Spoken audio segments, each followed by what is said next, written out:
What's up, Kissables? It's the Kissable Diva, and you are tuning into the Kissable Nights podcast, where we discuss everything love, sex, and relationships after dark. Welcome to 2020. It has been a roller coaster ride, and the world as we know it has ended. But that's okay. It doesn't stop there.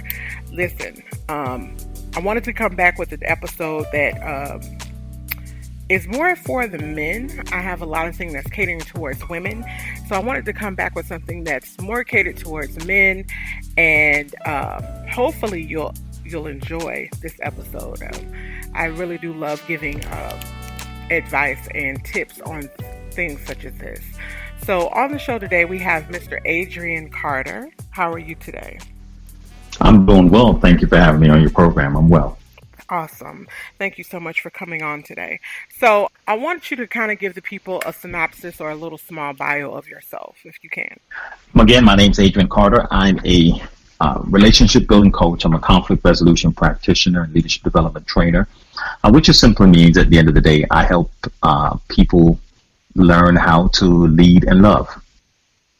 Awesome. That's pretty much it. And I'm also finishing up my doctorate degree in conflict resolution studies at the moment.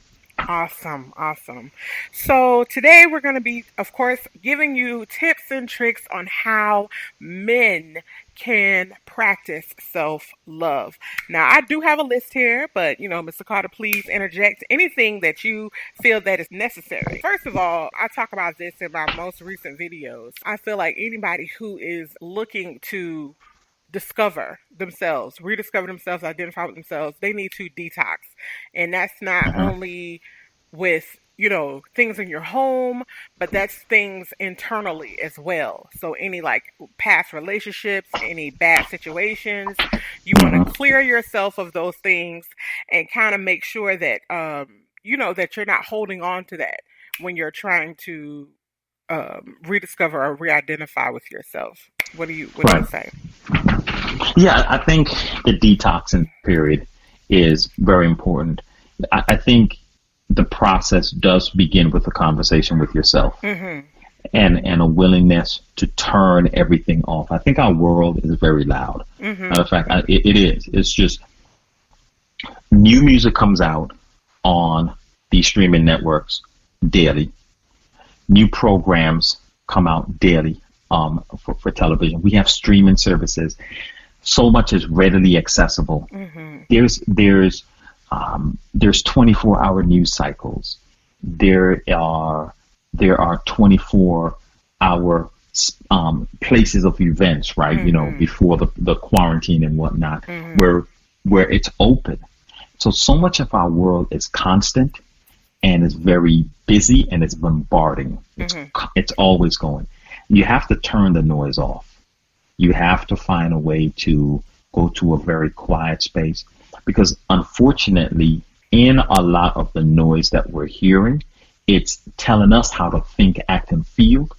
And if we don't take the time to process the information we're getting and really test it against our own internal compass, we will become less of ourselves and more of what those other sources are telling us to be. And we lose ourselves in the long run. That's true. Very true. So that's one way of turning off the noise. It's also another way of what you're putting in your body, like what you're eating, right? Absolutely. Right. So you kind of want to stay away from things that are not healthy for the body. It kind of helps the body get aligned with yourself, so that you can have those self-conversations and be more in tune, so that you can allow yourself to detox. Right. And so I kind of put that as your inputs and outputs. Yes. Right. So if you're having a lot of input on a particular type of negative content, right, it does permeate within your psyche. That's right. And the same thing happens with food, right? It permeates within your body, and you feel the physical effects of that the same way you feel the emotional and the psychological effects. And then collectively, we feel the social effects of how everybody's responding within the world. So I I like to frame that as just our inputs and outputs. You Okay, know, I what love are you that. putting in your body? It's going to Right. make a difference. Absolutely. Okay, so a lot of people like to equate self care with self love, like mostly like getting massages and getting your feet rubbed, which is not a bad thing, but that's not the only thing to self care or self love. So just with those types But of I but I rituals. like but I like massages though. Becca, you don't understand. You don't understand. Oh well, You I'm don't- sure we all do. Ooh. But what ritual do you do to like kind of relax and calm down from everyday rigor? Um, for me, the I found the best thing for me is sleep. Mm, I have found for me it's sleep. I I noticed I've taken note of myself that my thoughts become very negative. I mm, become um, almost what would seem depressed when I am tired. mm, When I'm in a state of not having rest. And I've come to learn that for me it is extremely important to get sleep and to allow my body to feel rested. I think better, I perform better, mm-hmm, and I feel better. And that sadness that tries to come, that tries to weigh on me, it's not there. And I when I link it, I trace it back to, oh man, I'm tired. mm, And so it just makes everything else just feels heavy. mm-hmm. But when I get sleep, it doesn't feel the same way. Oh, that's good. Rest. Well, that does make sense. Other ways that you could do it is through meditation, um, through getting you a nice massage, as Mr. Carter has said that he really likes. And maybe even just going outside and reconnecting with nature. A lot of men like to go fishing, um, different things that you like to do outside, something pleasurable, right? Yeah, outside is always fun. I definitely think what's the fresh air, right, Hmm. is very important. I'm of the belief that that everything and all the solutions we've ever needed for our problems is already given to us. Correct. It's just more so a matter of what have we done with our resources. Right. And I think our real pandemic as a society, as a human existence, Hmm. is that we have not been great stewards of our resources. Mm. And the ramifications of that snowballs into our politics, our society, our economics. Every aspect of society gets impacted by that. I mean, I know there's some people who love to go to the beach and just being in a space of breathing the seawater and Mm. and and just hearing the water, right, can be very relaxing and meditative for them. Hmm. Me personally, being outside alone and just taking in a deep breath. There's something about that natural air. It's almost like the difference between. Have you ever been outside when it's cold versus breathing in the air inside a house from the AC? You ever notice the air inside the house is cold too, but the air outside, that cold air has a type of authenticity to it, Hmm. right? It's not the same cold Hmm. as the one inside the house. And I think that outside breathing and connecting with nature is very it's almost, I want to say traditional. I want to say it's like innate to who we are Hmm. from Very. our creation, Yes. right? So I Yes. think connecting with nature is extremely important. Yes. Very refreshing. That's what I was thinking when you were saying that. That the colder air is more refreshing, even though it's the same sensation of cold. Right. Hmm. Right. It's definitely more refreshing. And same thing with water, right? You ever have this moment where you're thirsty? You can drink some of everything, Right. but ain't nothing like water. Sometimes it's the only thing that could quench it is water. Right. That's true. Yes, I totally agree. Now that, we kind of come down to the part where what would be your like happy place when when you are feeling kind of down, you need sleep or you need to connect with nature. So like what would be like your happy place where you could be your most authentic self? You could be vulnerable. Mm. Ooh, let's narrow that down some more. Let me see my most authentic happy place. Um, I think I have several of those. But I think you know what it does. I think it comes down to being in a space that's trusting and around people I trust the most. Mhm. I'm a very social person. I mean, I go between these two worlds of being an introvert and an extrovert. Mhm. I'm introvert. I like the quiet.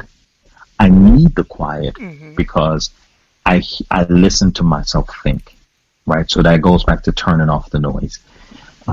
As an author, as a poet, as a theorist, as a social scientist, I can tell you that a lot of times it's as if I'm hearing myself speak to me, Mhm. right?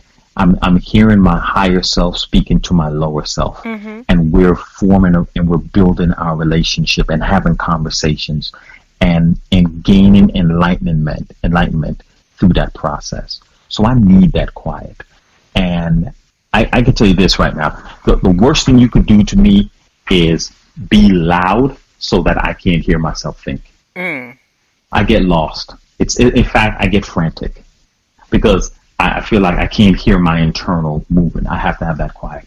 But as far as but but on the extrovert aspect of it of being around a group of people where I could be myself, I think um, I am one to be very humorous. Mhm. Right? And I crack jokes. You remember when we did the program together, and we were on the panel Yes. together, Yeah. right? I kept you rolling Yeah. that whole night. So in my mind, I'm a comedian on the other side, and so Mhm. if I'm in a space with people that allows me to be myself, because I think when people encounter me a lot of times they have one perspective of me, Mhm. which like meeting me in more formal settings they think I'm a more serious intellectual, but at the same time I'm also like I'm very cynical. I'm sarcastic. Mhm. So if I'm around people who can appreciate my humor, Mhm. that's a very that's a very comfortable space for me. Very good, very good. I really like that. I could totally appreciate being able to be yourself, being around people. I too, I've heard the term advert. I haven't looked into it, but advert is supposed to be where you're like an introvert and an extrovert. Sometimes you like the quiet, sometimes you like being around people. So, Mhm. don't you might have to look that up yourself, but I've heard Right, advert. exactly. Yeah. Yeah. So, I really can't appreciate that. Being around people and wanting your quiet because that's definitely me, and also being able to be yourself because that is so relieving to be yourself and that be valued and appreciated at the same time. Right, So right. those moments of being comfortable. Sometimes I've had conversations with different men, and they would have a problem with being vulnerable, even when they're by themselves, because that thing of men are not supposed to cry, and they even fight themselves from crying when they're by themselves. Mhm. And they can't even like be open and vulnerable with themselves. So can you kind of like expand on that of how is it they can be learn to be comfortable with having those vulnerable moments to themselves? Well, it's I, I think there's a truth that that often gets overlooked. Hmm. I, I think being a man prescribed to these gender roles and social norms is pretty difficult in this world. Hmm. So it's not easy being a man in these contexts. Mm-hmm. There's so many things that work to undermine or to emasculate you as a man. Mm-hmm. And it's not and unfortunately, I think a lot of times the conversations end up being a conversation of who has it worse between a man versus a woman. And I also believe, in the line of work that I do, a lot of the conversations or the discontent that men have is not that they don't recognize the challenges women have, but it's more so feeling as if men are not allowed to have certain challenges. Mm-hmm. Our challenges need to be dealt with quickly. Mm-hmm. We need to man up, and manning up is the notion of manning up as an implementation. It has never been a slow process, Mm-hmm. right? It inherently, to man up means immediate action, Mm-hmm. right? So your time, the time to cry, the time to breathe, the time to feel bad, the time to hurt or to go through those processes is a very short window. Mm-hmm.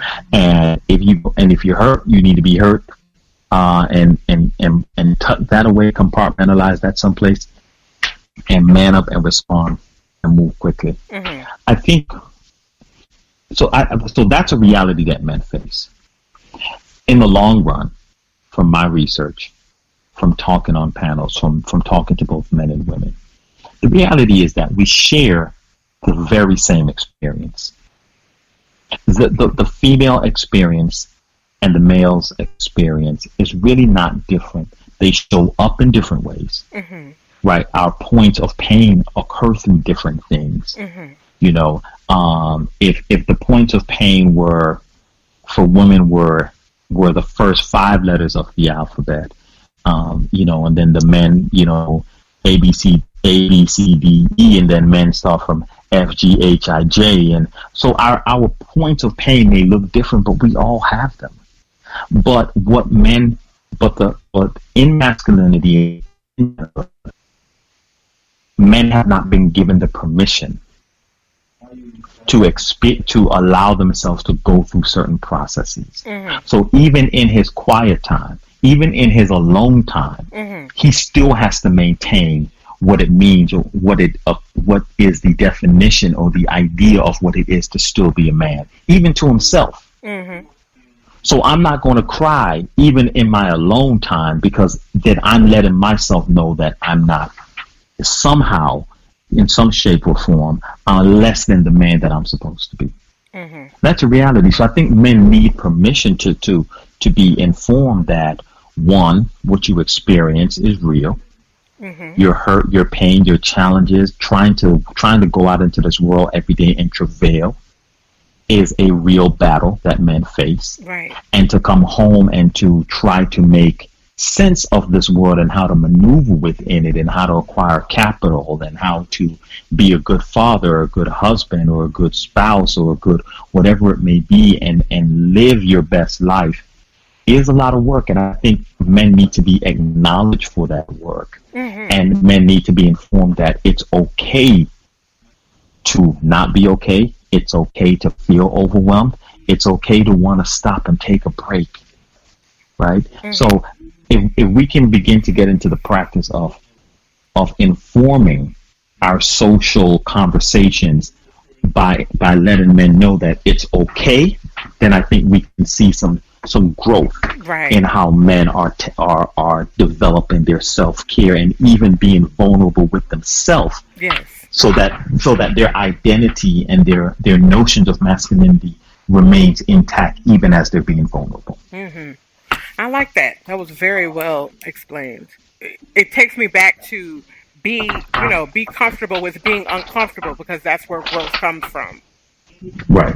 Correct. Absolutely. Yes. Okay, so the last phase or part that I feel that is very good when it comes to self-love is forgiveness, and forgiveness of self. Uh-huh. So I feel like a lot of a lot of people, especially the conversations that I have had, they don't know how to forgive. They don't know Right. that they need to forgive in order to move on, in order to, that's a part of that growth. So could you kind of like expound a bit on how can you start or do that process of forgiving? Yeah, forgiving is is on the surface seems very murky. Mhm. I remember, I believe it's a Harry Potter movie where they fall, and then I saw it again in Star Wars. This thing where you're on, you may be on top of the ground like you're walking, but on the grass. But there's this area that's it's like it's quicksand, but it's like weeds, tumbleweeds or something like that, right? And it begins to pull you down. Mhm. And the characters will say, "Oh, you got to relax. You got to relax because after it seems very despairing at first because you're being pulled under, but if you relax and go through it, then it just passes you through." And then you're like underground, right? You're in a tunnels down, you're moved to this other place. And Mhm. and in the Star Wars film, the ship had obviously gone down there, and that's where this person who was missing was, and nobody knew. But the experience of being pulled under, it's very scary. You don't know what's going on, and but when you come out on the other side, it's like, oh, okay, I made it through. Wasn't it? Oh, okay, I didn't die, Mhm. right? Mhm. I think that's what forgiveness feels like, right? It feels like going through this very murky, muddy, um, unknown space. And I think a lot of what captures that murkiness, the muddiness, is the idea of accountability. Was this person held accountable? I need to forgive them. I was done wrong. Who's going to make it right? Um, or maybe they take self accountability and they see where they've made mistakes and they see where they've hurt people, and they feel bad about it, and they realize, you know what? Maybe I'm not a good person, right? There's nothing like coming to that revelation that maybe I'm not as good of a person as I thought I was, Mhm. and I'm looking at what I've done and how I've impacted other people. So being pulled through those weeds, being pulled underground through whatever that thing is very uncomfortable. But it's a discomfort, going right back to what you said, right? You have to experience discomfort, Mhm. and if you're not willing to if you're not willing to endure that discomfort, Mhm. then it's a sign that you're not willing to grow. Mhm. So forgiveness becomes that critical to our growing process, and I think in giving permission to men to say that it's okay to not be okay, it's okay to feel, it's okay to want your to want to be comforted or to feel bad and to work through those emotions. Mhm. I think forgiveness needs the same type of permission. I think Mhm. we need to encourage our men to and give them permission again in our social conversation, right? In our daily discussions, to Mhm. say that it's okay for you to forgive yourself. It's okay for you to forgive that other person. It's okay to move on. Look, life is still going on, Mhm. with or without that forgiveness. Imagine how much better life could be if you did forgive and you let some things go. So again, I think it's a matter of encouraging that perspective and, Mhm. and helping men feel permitted to do that. And let me touch on the idea of giving permission. I Okay. think what people do is um, there's this idea that you're supposed to be strong and you're supposed to find a way to work through it. And when you go through therapy, for example, a lot of times they talk to you about your childhood because during those developmental years, people experience certain trauma and they come to certain conclusions about themselves and about life. And one of the things that happens is when the therapists are able to identify a crucial point in your life as a child, they talk about going back and rescuing that child, going back and freeing that child, right? Understanding that it wasn't that child's fault. So that something may have happened to them, and they work with them, and it's almost because it's as if the person is stuck at that age in certain aspects of their life, even emotionally.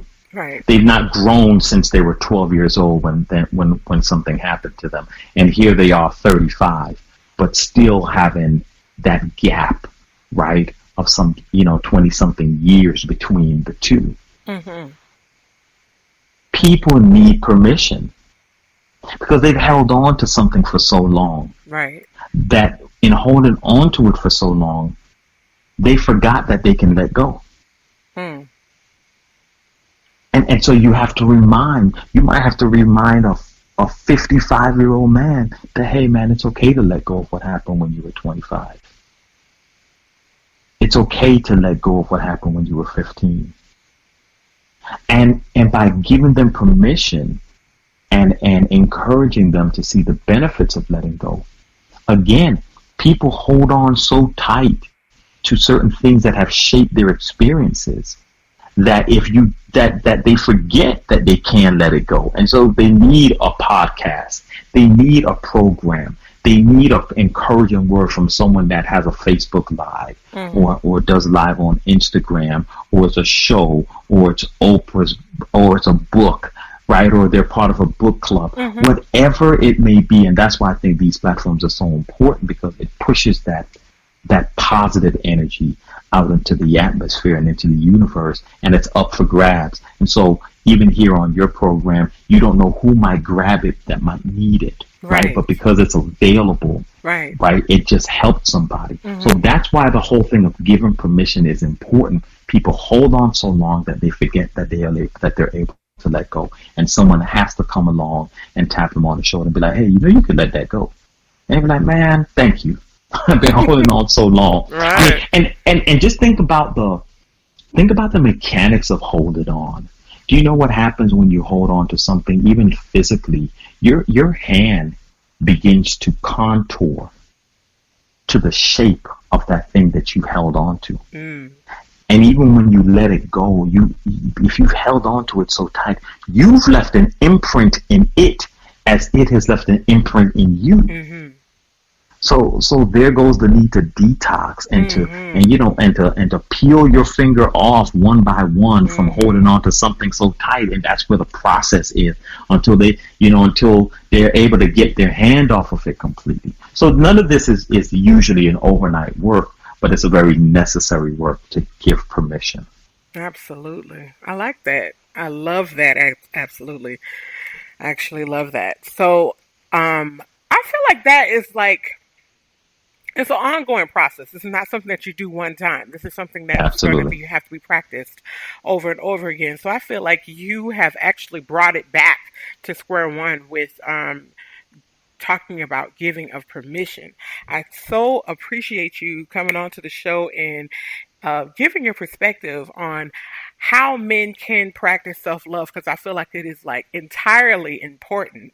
You do so many things, right? You do so many things. So I kind of want you to go into what it all that you do. I know you try to keep it all nice and tight in the beginning, but you do a conference every year. I'm not sure if you're going to do it this time, but you do a conference every year.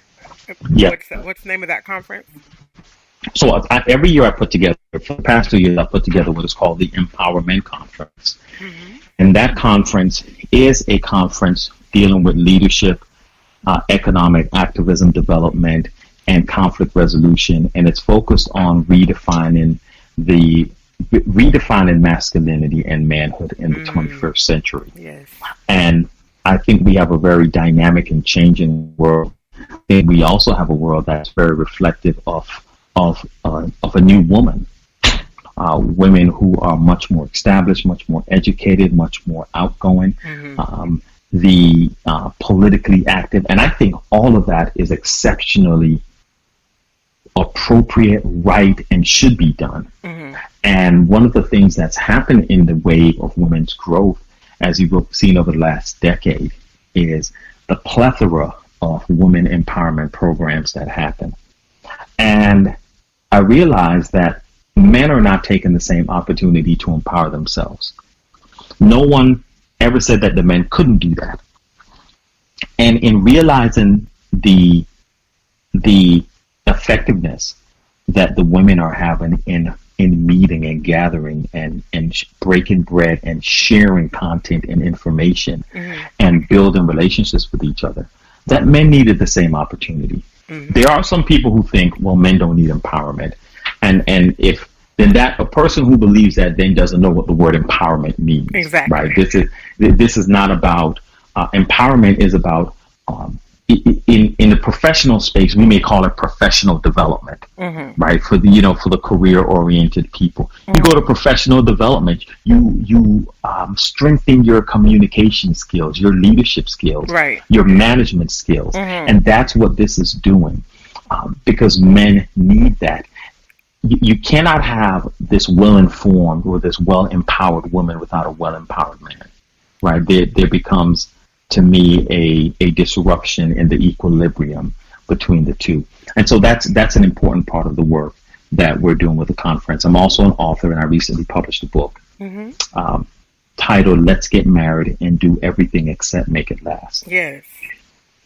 And the subtitle is A Heart to Heart with Men on Loving and Leading. And that book continues the work that's being done through the Empowerment Conference. By using my personal story, having been married for 9 years and going through a divorce, and encountering a lot of different experiences as a man from both my church space, my parents, and dealing with the process of going through a divorce, that I found that was very uncompromising when it came to me as a man. And it was a very hard reality to realize that, I realized too that I never would have known had I not gone through this experience, the type of pressure that men find themselves under going through this. Right. And it opened me up to a world of men and just having conversation whose lives have been emotionally obliterated, and in some instances financially obliterated, after being married and desiring to be good husbands. And none of us were perfect. Mistakes were made, but there are many men who want to be great husbands and great fathers, but who run into a roadblock. But that side of the story is not told. And again, so that goes back to something that I said earlier, how the world men live in maintaining their manhood is just as traversing of a world that women experience. We're two peas in the same pot. It just looks differently. And then in our social construct, we've determined what to put more value and less value on. So you find men in a lot of instances not being valued in the social emotional space. And they're hurting, and that's why they need permission. That's why they need to pay attention to their input and output. So my book adds to that body of work to say, hey, input this information to challenge some of the other things that's been your input, to also challenge your output in terms of your behavior and your attitude and what you think a man ought to be doing and how you display that in the world. And then I'm challenging, where did you get that information from? Who told you that's what it meant to be a man? And so I trace some of those things in the historical and the traditional context, and I challenge a lot of those notions, because unfortunately, when you look at it, there's a reason why we have a 50% divorce rate. There's a reason why people are, remain on that cycle of being in and out of relationships, and this is wrong and that's failing and that's not working. And that's because a lot of the social construct traditionally is full mired down with conflict.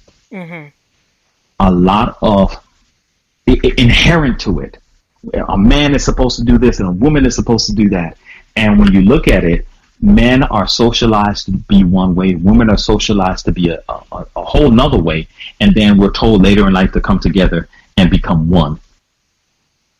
And we wonder why it doesn't work. Like it's almost crazy and insanity when you start to look at it, because it clearly doesn't work, but we clearly keep trying to push that particular type of curriculum about how we learn about love, marriage, and relationships. And so in a lot of cases, it's as if people have said, let's get married and do everything except make it last. And my book addresses that. Amazing. Awesome. Thank you again for coming on to the Kissable Nights podcast. Your words, I'm sure a lot of the listeners will get a lot out of it. Your input on how a man can practice self-love is, I absolutely loved your explanations of everything. It was really, really good. And it really makes me realize that men and women, when it comes to that self-love aspect, is not different. Right. Although it is in some sorts, because like you were saying, that having that permission to be your most authentic self, especially when you're by yourself. Right. So with that being said, Kissables, I hope that you all had got some good information from Mr. Carter, Mr. Adrian Carter. Could you please let them know how to reach you if they wanted to, your social media? You can reach me on social media at Adrian Carter Speaks. Adrian is Adrian, Carter, Carter Speaks. That's my Instagram, my Facebook. It's also my website, www.adriancarterspeaks.com. It's also my email address, adriancarterspeaks@gmail.com. So people can reach me by just simply looking up Adrian Carter Speaks. Awesome. All right, Kissables, you know how to reach me. My Instagram or IG is Kiss Retreats, KISSRETREATS. I am the Kissable Diva. You can reach me on Facebook or under Kissable Retreats. Website is kissableretreats.com. Look out for the Kissable Reconnection, the couples online course that will be rolling out in September. So make sure you check that out. Thank you so much, Mr. Adrian Carter, for coming on to the show. And Kissables, thank you so much for listening. You have been tuning in to the Kissable Nights podcast, where we discuss everything love, sex, and relationships after dark. Remember to keep it kissable. Peace.